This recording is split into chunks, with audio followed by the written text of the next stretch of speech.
and will never surrender.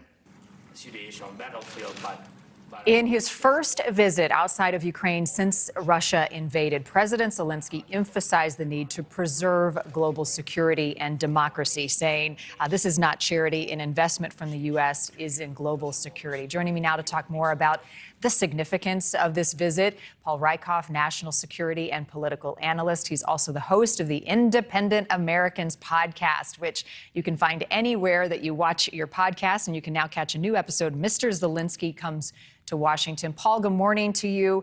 I am just overwhelmed by President Zelensky. I mean, strength, resolve, determination, humility, bravery. I'm going to run out of adjectives here. The fact that he left Ukraine, appeared before Congress, was breathtaking. It gave me goosebumps listening to his message. How'd you receive it? Well, the same way, Marni. I think it was an early holiday surprise for the world. And a sobering reminder that, while the holidays are in full swing, so is the war in Ukraine.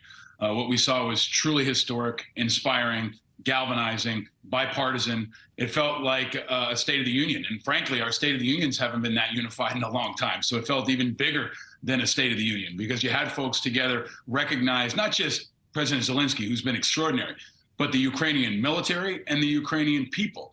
And I think there's a couple of really important points that came out of it. One is he didn't say they wanted peace for Hanukkah or for Christmas. He said they wanted victory. So it was a thank you to the United States for providing so many weapons and economic support and moral support, but it was also an ask. There was a really critical ask that this is an important fight of our generation. We're thankful for what you've given us, but we also need much more so that we can win this fight. Right. I mean, he almost got a chuckle out of everybody. He said, thank you for what you've given. It's not enough. I need more. He said, you send me money, it will speed up our victory. So this is where the rubber hits the road. What does Congress do? Well, for years, I worked in the veterans community, and we used to say to folks that veterans are not a charity, they're an investment. And that's the same line that Zelensky used last night. He said, this is not charity, this is an investment in global security, in America's national security. And I think that was right. He's grateful that Patriot missiles are now inbound to help protect the skies.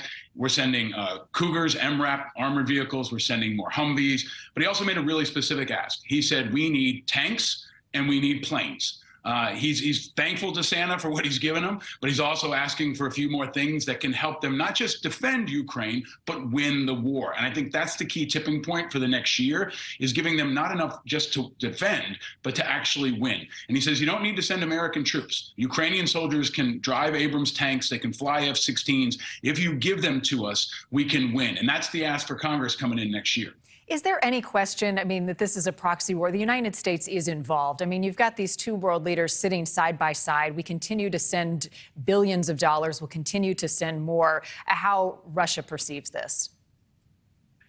I think it is. I mean, I think it's a global fight for freedom. It's NATO's fight. But there's also a component of this that impacts our national security that I think's been underreported. Ukraine has taken out roughly half of the Russian military capability.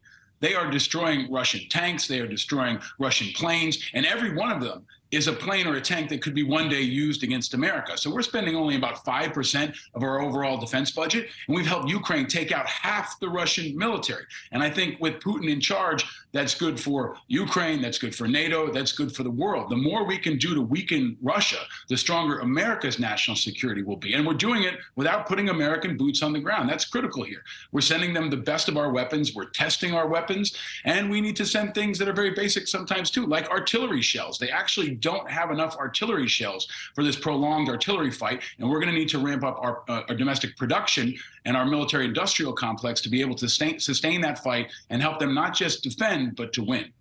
The message to Congress from Zelensky is critical, but I think he's really good at trying to reach the American people. He doesn't want people to forget Ukraine and the ongoing fight, right? It's easy to focus on the many domestic issues that we have here, but his message was direct. We need your support. This is a global fight. Do you think he was successful in reaching people as we move through a winter storm, through the holidays, through all the issues that we face? I do. He's a master of communication. He's a master storyteller. He started this speech by saying, we've already won the war of hearts and minds, and we've done it together, Ukraine and America. And when you see him roll in combat fatigues, he looks like an American soldier. He looks like a NATO soldier. He looks like, guys that commanded units I'm in and that I've served alongside of. And, some folks have criticized him for that, but this is a guy who came from the battlefield directly to Washington. And as somebody who spent a Christmas in a combat zone, I know that can be pretty jarring to go from one world to another. And you want to remind people of the stakes. He's going to go back to a town in Ukraine that has 10,000 graves. He's going to go back to Ukraine where children are spending Christmas and Hanukkah in bunkers. And he's got to remind us about that, and he's got to make everybody's fight one fight. And I think he did that in a way we've never seen before since World War II. No, I mean, he is able to unify. It is quite a skill. And as I said, it is just, it's more evidence of the strength that he shows for the Ukrainian people and for everyone else. Paul, I'm out of time. I wanted to talk to you about the Afghan Adjustment Act that was not part of the spending bill, but you'll be back, so we'll talk about it then. And real quickly, I understand that you and Cuomo are hanging out on Friday nights drinking. I didn't get my invitation. Was it lost in the winter storm? What's going on here?